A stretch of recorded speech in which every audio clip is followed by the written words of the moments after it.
मैंने यूपीएससी की परीक्षा में देखा, एक से एक धुरंधर कुछ कर ही नहीं पाए। ऐसे ही दुनिया में दो तरह के लोग हैं, बड़े काबिल लोग लेकिन जिंदगी में कुछ नहीं कर पाते।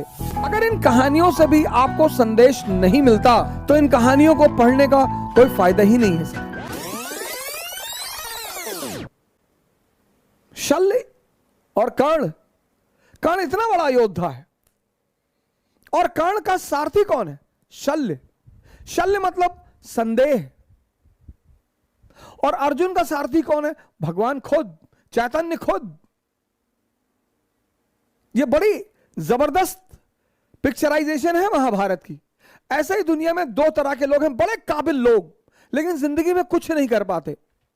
ये दोनों जो एग्जाम्पल है महाभारत के सर, एक तरफ अर्जुन, अर्जुन का सारथी कौन?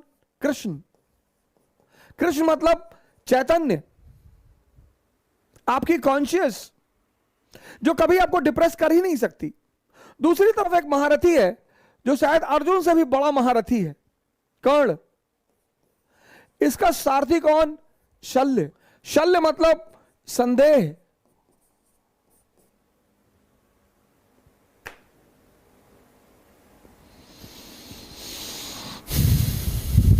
जीत में, अब ये मैसेज वाली बात है सर। अगर इन कहानियों से भी आपको संदेश नहीं मिलता तो इन कहानियों को पढ़ने का कोई फायदा ही नहीं है सर। इन कहानियों को जानने का कोई औचित्य ही नहीं है सर। हम सब, कर्ण ज्यादा बड़ा महारथी है, ऐसे मैंने अपने जीवन में देखा, अपने बड़े सारे मित्रों को देखा, बड़े सारे ऐसे लोगों को देखा जो बहुत बड़े उदाहरण थे। विनोद कांबली, विनोद कांबली का जब क्रिकेट कैरियर शुरू हुआ तो जो क्रिकेट के पंडित थे उन्होंने तो बड़ी बड़ी भविष्यवाणियां कर रखी थी। मैंने यूपीएससी की परीक्षा में देखा, एक से एक धुरंधर कुछ कर ही नहीं पाए।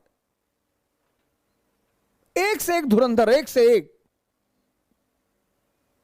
साइंस पे पकड़ है, इकोनॉमी पे पकड़ है, पॉलिटी पे पकड़ है, ज्योग्राफी, हिस्ट्री, ऐसा कोई सब्जेक्ट ही नहीं जो उन्हें ना आता हो, ऐसा कोई विषय ही नहीं जो उन्हें ना आता हो। लेकिन वो युद्ध कभी जीत नहीं पाए। उत्साह की कमी थी, संदेह हमेशा घेरे हुआ था। बस कोई कृष्ण नहीं मिला जीवन में और वो हार गए। जहां भी युद्ध है वहां चैतन्य की जरूरत है, वहां उत्साह की जरूरत है, वहां प्रेम की जरूरत है।